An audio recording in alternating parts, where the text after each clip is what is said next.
ఓం నమః శివాయ. ఓం నమో నారాయణాయ. ఓం కర్మ నివారణ నరదృష్టి నివారణ కాళభైరవాయ నమో నమః. ఓం కాళకాలాయ విద్మహే కాళాతీతాయ ధీమహి తన్నో కాళభైరవ ప్రచోదయాతు. హరి ఓం. మా ఛానల్కి స్వాగతం. చూస్తున్న వీక్షకులకు ప్రేక్షకులకు ప్రియ కాళభైరవ భగవద్బంధులకి స్వాగతం పలుకుతూ మమ్మల్ని ఎంతగానో ఆదరిస్తూ ఉండబడినటువంటి ప్రియ సోదర సోదరీమణులకు, జ్యోతిష్ అభిమానులకు, సనాతన ధర్మ సంరక్షకులకి అందరికన్నా ముందుగా శ్రీ మహాశివరాత్రి పండగ శుభాకాంక్షలు. అంటే మన పెద్దవారు చెప్తుంటారు, ఏ రోజు మనం ఉపవాసం ఉండినా ఉండకపోయినా జన్మకో శివరాత్రి అంటూ ఉంటారు. కనుక అలాంటి మహాశివరాత్రి రోజున మహాదేవుడి యొక్క స్మరణ, ధ్యానము, అభిషేకము, అర్చన, దర్శనము, మహాదేవుడికి జలాభిషేకము, మహాదేవుడి యొక్క చంద్ర బిల్వదలము, ఏ కార్యక్రమాన్ని చేసినా తెలిసి ఓం నమః శివాయ అన్న, తెలియక ఓం నమః శివాయ అన్న పరమేశ్వరుడి యొక్క కృప కటాక్ష వీక్షణలు మన అందరిపైన ఉండాలని మనం కూడా మనసారా కోరుకుందాం. కలియుగ కాలంలో కష్టాలను, నరదృష్టిని, శత్రు ప్రభావాలను కలిగించేటువంటి అనేక దుష్టగ్రహాలు ప్రవహిస్తూ ఉంటాయి మన అందరిపైనను కూడా. మనల్ని రక్షించే కాళభైరవుడు మన చెంతగా ఉండగా మనకేల చింత?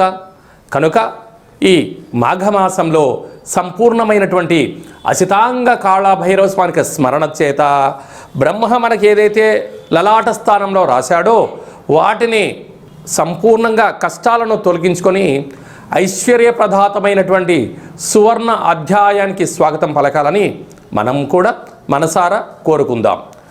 1వ తారీఖు 2వ నెల 2026 నుండి 28/2/2026 వరకు పుట్టినటువంటి వారందరికీ కూడా ముందస్తుగా జన్మదిన శుభాకాంక్షలు. గతంలో వివాహం చేసుకున్న వారికి వివాహ వార్షికోత్సవ శుభాకాంక్షలు. ద్వాదశ రాశుల్లో గ్రహ గమనాలు వీక్షింపచేద్దాం. మిథున రాశిలో దేవగురు బృహస్పతి సంచార స్థితి, సింహరాశిలో కేతు సంచార స్థితి, విశేషంగా మకర రాశిలో చతుర్గ్రహ సంచార స్థితి ఎన్నడూ లేని విధంగా కనీ విని ఎరుగని రీతిలో మకర రాశిలో చతుర్గ్రహ సంచార స్థితి ఈ మహాశివరాత్రి సందర్భంగా మాస ప్రారంభంలో జరుగుతుందని చెప్పి గమనించాలి. ఆత్మకారకుడు రవి, రుణరోగ శత్రుకారకుడు కుజుడు, బుద్ధికారకుడు బుధుడు, కలత్రతకారకుడు శుక్రుడు మకర రాశిలో సంచార స్థితి. రవి బుధులు కలిసి ఉండడం వలన బుధాదిత్య రాజయోగము అని చెప్పి జ్యోతిష్య శాస్త్రం మనకు బోధిస్తుంది. కుంభరాశిలో రాహు సంచార స్థితి, మీనరాశిలో శని సంచార స్థితితో ద్వాదశ రాశుల్లో గ్రహ గమనాలు ఈ విధంగా ఉన్నాయి. మీనరాశి వారికి ఒకవైపు ఏళ్లనాటి శని మధ్యమ సంచార స్థితి జరుగుతూ ఉండగా, ఏకాదశంలో చతుర్గ్రహ సంచార స్థితి, అర్ధాష్టమ గురు సంచార స్థితి ఉన్నప్పుడు గ్రహ దోషాన్ని తొలగించుకొని వృత్తి, ఉద్యోగ, వ్యాపార కార్యక్రమాలలో ఉన్నతమైన జీవితాన్ని ఎలా పొందాలో, గ్రహ దోషం ఎలా తొలగించుకోవాలో, గ్రహ ఐశ్వర్యం ఎలా పొందాలో ఈ వీడియోలో సవివరంగా సంపూర్ణంగా తెలుసుకుందాం. మీనరాశిలో ఏ నక్షత్రాలు వస్తాయనగా పూర్వాభాద్ర నక్షత్రంలోని చివరి పాదమైన 4వ పాదము, ఉత్తరాభాద్ర నక్షత్రంలోని 4 పాదాలు, రేవతి నక్షత్రంలోని 4 పాదాలు కలిపితే మీనరాశి. రాశాధిపతి దేవగురు బృహస్పతి. వీరికి రాశిలోని శని సంచార స్థితి ఉండగా వచ్చినటువంటి అనేక ఏళ్ల తర్వాత మాఘ పూర్ణిమ ఆదివారం పుష్యమీ నక్షత్రము ఒక యోగం. ఎందుకనగా శని భగవానుని యొక్క తండ్రి సూర్యభగవానుడు. సూర్యభగవానుని యొక్క కృపకటాక్ష వీక్షణ శ్వేతార్కము, అంటే అర్కమూనగా తెల్లజిల్లేడు. తెల్లజిల్లేడు వృక్ష ప్రదక్షిణ, అక్కడ నారికేల దీపము, అక్కడ వీలైతే ఒక 27 సార్లు ప్రదక్షిణ, అక్కడ అటుకులు, చక్కెర, బెల్లం నీళ్ళను అక్కడ పెట్టగలిగినట్లయితే చీమలు, పశుపక్షాదులను తిని వారికి ఉండబడే దోషం తొలగిపోతుంది. అలాగనే ఆ తెల్లజిల్లెడు యొక్క వృక్షం యొక్క ఏరును తెచ్చి గృహంలో సింధూరం పూసి లక్ష్మీ గణపతి హోమాన్ని చేసుకొని గృహంలో ఉంచినట్లయితే వాస్తు, నరదృష్టి, శత్రు ప్రభావాలు తొలగిపోతాయి. మహాశివరాత్రి సందర్భంగా మహాదేవుడికి శనగపప్పుతో కూడుకున్న నీటితో అభిషేకం చేయడం, చక్కెర రసంతో అభిషేకం చేయడము, అలాగనే పసుపు రంగు కలిగినటువంటి చామంతులతో, పసుపు రంగు వస్త్రాలతో అమ్మవారికి అలంకారము, పసుపు నీటితో కలిగిన నీటితో మహాదేవుడికి రుద్రాభిషేకం చేసుకోవడం వలన సకాలమైన జాతకంలో గ్రహ దోషాలు తొలగిపోతాయని చెప్పి గమనించగలగాలి. ఏకాదశ స్థానంలో ఎన్నడూ లేనటువంటి విధంగా ఆత్మకారకుడు రవి, రుణరోగ శత్రుకారకుడు కుజుడు, బుద్ధికారకుడు బుధుడు, క్లత్రకారకుడు శుక్రుడు సంచారం చేయడం వలన వీళ్ళకి పట్టిందల్లా బంగారం అయ్యే సమయం ఆసన్నమైంది. ఈ సమయం చాలా అరుదుగా ఉంటుంది. ఈ సమయాన్ని సద్వినియోగపరచుకోగలిగితే స్థిరాస్తులు, చరాస్తులు, గృహాలు, వాహనాలు, ఉద్యోగము, ప్రమోషను, సువర్ణపు ఆభరణాలు, షేర్లు కలిసి వచ్చేటువంటి అవకాశం ఉంది. కారణం ఏమిటి? ఇప్పటికే ఏళ్లనాటి శని చేత గత 3.5 సంవత్సరంగా జీవితం బోధపడింది. ఏమి చేయొచ్చు, ఏమి చేయకూడదు, ఏం ఆచరిస్తే జీవితాన్ని ఒక మెట్టు ఎక్కుతాము అనేటువంటి ఆచరింపజేయడం. కనుక భగవద్ధ్యానము, ఆత్మస్థైర్యము, మనోధైర్యము, సత్ప్రవర్తన చేత భగవంతుడి యొక్క ఆరాధన చేయగలిగినట్లయితే సకల దోషాలు తొలగిపోతాయి. వ్యయంలో రాహు భగవాను ఉండడం వల్ల దయచేసి అప్పులు ఇవ్వద్దు, అప్పులు కూడా తెచ్చుకోవద్దు.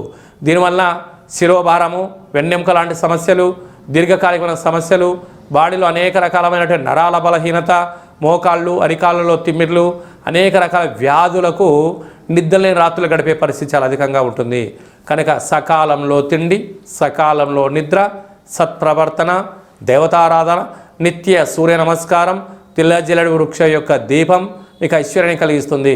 సినిమా నటీనటులు, యూట్యూబ్, వాట్సాప్, ఫేస్బుక్ క్రియేటివ్ రంగాలుగా ఉండబడిన వారు, హాస్య నటులు, సాఫ్ట్వేర్ ఉద్యోగస్తులు, హార్డ్వేర్ ఉద్యోగస్తులు, వ్యవసాయ సోదరీమణులకు అందరికీ కూడా నిత్య దేవతారాధన, సత్ప్రవర్తన అవసరం అని చెప్పి గుర్తు పెట్టుకోగలగాలి. ఈ ఫిబ్రవరి మాసంలో మరియు మాఘమాసంలో ముఖ్యమైనటువంటి పండుగల గురించి క్లుప్తంగా, సవివరంగా, సంపూర్ణంగా మనం తెలుసుకుందాం. మనకు 1వ తారీఖు ఫిబ్రవరి నెల 2026వ సంవత్సరము ఆదివారం, మాఘ పూర్ణిమ, అందులో పుష్యమీ నక్షత్రం. ఎంత విశేషం అంటే ఆదివారం పుష్యమీ నక్షత్రం వస్తే రవి పుష్యార్క యోగము, గురువారం రోజు పుష్యమీ నక్షత్రం వస్తే గురు పుష్యార్క యోగము అంటారు. కనుక ఆదివారం రోజు పుష్యమీ నక్షత్రం రావడం వలన మాఘస్నానము అంటే సముద్ర స్నానము, శ్రీ రమా సహిత సత్యనారాయణ స్వామి వ్రతము, గృహంలో ఆధ్యాత్మికమైన కార్యక్రమాలు చేసుకోవడం, శక్తి కలిగితే అభిషేకం చేసుకోవడం యోగదాయకం. ఆదివారం రోజు పూర్ణిమతో కూడుకున్న పుష్యమీ నక్షత్రం అవ్వడం వలన పుష్యమీ నక్షత్రాధిపతి శని భగవానుడు కర్కాటక రాశిలో ఉంటుంది. ఆదివారం రోజు రావడం వల్ల అర్కము అనగా తెల్ల జిల్లేడు వృక్షము, అనగా భూమిలో నుంచి ఆ యొక్క తెల్ల జిల్లెడి యొక్క వేరును పెకిలిస్తే బయటికి వచ్చేటువంటి భగవంతుడు స్వరూపమే శ్వేతార్క గణపతి అంటారు. అంటే శ్వేతార్కము తెల్ల జిల్లెడు యొక్క వృక్షంలో సహజ సిద్ధంగా ఏర్పడేటువంటి వినాయకుడి స్వరూపము. కాజీపేట క్షేత్రంలో సాక్షాత్తుగా స్వామివారి యొక్క కొలువై ఉండబడిన క్షేత్రంగా మనం గమనించాలి. స్వామివారిని స్మరించిన, ధ్యానించిన ఆ శ్వేతార్క గణపతిని తీసుకొని వచ్చి శుభ్రంగా కడిగి, అంటే మట్టిలో భూమిలో ఉంటుంది కనుక సింధూరం పోసి ఒక లక్ష్మీ గణపతి హోమం చేసుకొని గృహంలో పూజా మందిరంలో ఉంచుకున్నట్లయితే మనకు రాబోయే 7 తరాల వారికి విద్య, ఉద్యోగ, రాజకీయ క్షేత్రాల యందు తిరుగు ఉండదు అని చెప్పి గమనించాలి. ఎందుకనగా కలియుగ కాలంలో పరిపాలన అంటే ఒక ఇంద్రుడిలాగా పరిపాలించాలన్నా, కుబేరుడులాగా ధనానికి ఐశ్వర్యవంతులు కావాలన్నా, విద్యార్థులు జ్ఞాన సంపద కావాలన్నా ధనం మూలం ఇదం జగత్ అని ఒక మాట. విద్యా వినయ సంపన్నం అంటారు. ఎంత మన దగ్గర డబ్బులు ఉన్నా పదవి అలంకారము జీవితంలో భూషణము అంటారు. అంటే విద్య ద్వారా వినయం, వినయం ద్వారా ఉద్యోగం, ఉద్యోగం ద్వారా ధనం, ఆ ధనం ద్వారా పరిపాలన చేసే అధికార యోగ్యతను ఆదిపూజ్య మహాగణాధిపతి అంటే గణపతి స్వామి వారికి స్మరణ వలన ధ్యానం వలన మనకు కలుగుతుంది. ఈయన సాక్షాత్తుగా వృక్ష స్వరూపంలో భూమిలో కొలువై ఉంటాడు కనుక ఆదివారం రోజు పుష్యమి నక్షత్రము మనకు ఫిబ్రవరి 1వ తారీఖున జరుగుతూ ఉంది. మన 2026వ సంవత్సరంలో అదృష్టం ఏమిటనగా జనవరి మాసంలోనే 18వ తారీఖున ఆదివారం అమావాస్య ఉందండోయ్. ఆ రోజైనను కుదరకపోతే ఈ రోజైనను ఆ తెల్ల జిల్లెడి యొక్క వృక్షాన్ని పెకిలించి ఆ వినాయక స్వామి వారి యొక్క వేరును తీసుకొచ్చి రూపం కలిగిన ఇంట్లో ఉంచుకొని సింధూరం పూసి గణపతి హోమం చేసుకున్నట్లయితే మనకు గృహంలో వాస్తు దోషం తొలగిపోతుంది. వృత్తి, ఉద్యోగ, వ్యాపార కార్యక్రమాల్లో నరదృష్టి తొలగిపోతుంది. రాజకీయ క్షేత్రంలో ఏకచక్రే మహాభోగి అనేటువంటి రాజ్యాధికారం కలుగుతుంది. మనకు రాబోయే 7 తరాల వరకు ఐశ్వర్యం కలుగుతుందని చెప్పి గమనించాలి. కలియుగ కాలంలో కలియుగ శమంతకమని అని చెప్పి మనం చెప్తూ ఉంటారు పెద్దవారందరూ. అంటే ఆయన ఎక్కడ ఉంటే అక్కడ ఐశ్వర్యమట. అష్ట కష్టాలు పటాపంచలైపోయి అష్ట ఐశ్వర్యాలు మన గృహానికి ఎత్తుకులాడుకుంటూ వస్తాయంట. కనుక మనం అందరము కూడా శ్వేతార్క గణపతి మూల మహాగణపతి స్వామివారిని తెచ్చుకుందాం, గృహంలో ఉంచుకుందాం, ఐశ్వర్యాన్ని పొందుదాం. కనుక ఇలా చాలామందికి అవకాశం లేనటువంటి వారు ఈ కింది నెంబర్ సంప్రదించినట్లయితే, మీ గోత్రనామములు పంపించినట్లయితే మనము గణపతి స్వామివారిని తీయించి పూజ చేయించి మీకు ప్రసాదంగా స్వామివారి యొక్క శ్వేతార్క గణపతి స్వరూపాన్ని ఏర్పాటు చేయడం జరుగుతుందని చెప్పి గమనించాలి. అలాగనే మహాశివరాత్రి సందర్భంగా మనము 1,00,000 రుద్రాక్ష మహాదేవుడి యొక్క భగవంతుడిని ఏర్పాటు చేస్తూ ఉన్నాం.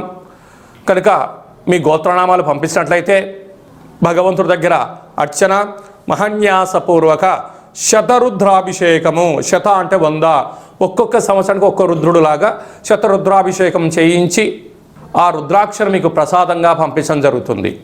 మనకు మాఘమాసంలో అసితాంగ కాలభైరవ స్వామి వారు ఉంటారు. ఈయనను మెడలో ధరించడం వలన నరదృష్టి, శత్రు ప్రభావాలు తొలగి, అనారోగ్యం తొలగి, జాతకంలో కుజదోషం, సర్పదోషం లాంటి తొలగి, జాతకంలో ఏళ్ళనాటి శని, అష్టమస్థాన శని, అర్ధాష్టమ శని దోషాలు తొలగి, బృహస్పతి యొక్క కృప కటాక్ష వీక్షణ వలన సంపూర్ణ ఆయురారోగ్యాలు కలుగుతాయని చెప్పి గమనించాలి. కనుక మహాశివరాత్రి సందర్భంగా ఇలాంటి మహోన్నతమైన కార్యక్రమాలు ఏర్పాటు చేయడం జరిగింది. మీ గోత్రనామాలు ఈ కింద నెంబర్కి వాట్సాప్ ద్వారా పంపించి సంప్రదించి ప్రసాదాన్ని స్వీకరించి మెడలో ధరించడం వలన అఖండ ఆయురారోగ్యాలు కలుగుతాయని చెప్పి గమనించాలి. అలాగనే మీ వ్యక్తిగత జాతకం తెలుసుకోవాలనుకుంటున్నారా?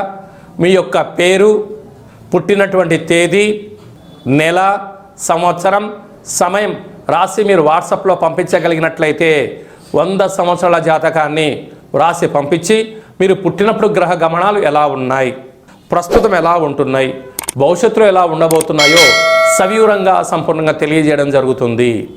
అలాగని చాలామందికి పెద్దవారికి డేట్ ఆఫ్ బర్త్లు లేనటువంటి వారికి మీ పేరు యొక్క మొదటి అక్షరాన్ని అనుసరిస్తూ రాశిని తెలియచేస్తూ రాశి యొక్క స్థితిగతులను చెప్తూ కాళభైరవ ఉపాసన చేత రమణ శాస్త్రం ద్వారా భూత భవిష్యత్ వర్తమానాన్ని తెలియజేయడం జరుగుతుంది.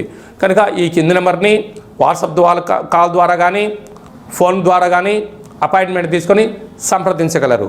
జీవితాన్ని తెలుసుకుందాం, రాబోయే కాలంలో అష్ట కష్టాలు తొలగించుకుందాం, అష్టైశ్వర్య ప్రాప్తిని పొందుదామని చెప్పి చిన్న విన్నపం. అందరికీ మహాశివరాత్రి యొక్క శుభాకాంక్షలు. మహాదేవుడి యొక్క ఆశీస్సుల వలన నిండు 100 ఏళ్ల ఆయుర ఆరోగ్యాలని ప్రసాదించాలని మనం కూడా మనసారా కోరుకుందాం. నమస్తే అస్తు భగవన్ విశ్వేశ్వరాయ మహాదేవాయ త్రయంబకాయ త్రిపురాంతకాయ త్రికాగ్నికాలాయ కాలాగ్నిరుద్రాయ నీలకంఠాయ మృత్యుంజయాయ సర్వేశ్వరాయ సదాశివాయ శ్రీమన్మన్మహాదేవాయ నమో నమః. హరి ఓం. శతమానం భవతి శతాయు పురుష సతేంద్రియ ఆయుష్యేవేంద్రియే ప్రతిష్టతి. ధనం ధాన్యం బహుపుత్రలాభం శత సంవత్సరం దీర్ఘమాయు. సర్వే జనా సుఖినో భవంతు, లోకా సమస్తా సుఖినో భవంతు. సర్వం శివార్పణమస్తు. హరి ఓం. ఈ వీడియో మీకు నచ్చినట్లయితే లైక్ చేయండి, షేర్ చేయండి, మా ఛానల్ని సబ్స్క్రైబ్ చేసుకోండి. ఆధ్యాత్మికమైన భక్తి సమాచారాన్ని అందరికన్నా ముందుగా మీరు తెలుసుకోవాలి అనుకుంటున్నట్లయితే ఆల్ అనే బటన్ని టచ్ చేసి గంట బెల్లును కూడా టచ్ చేసి ఈ భక్తి సమాచారాన్ని భగవద్బంధువులకు, మిత్రులకు, స్నేహితులకు చేరవేసి హిందూ ధర్మాన్ని కాపాడండి.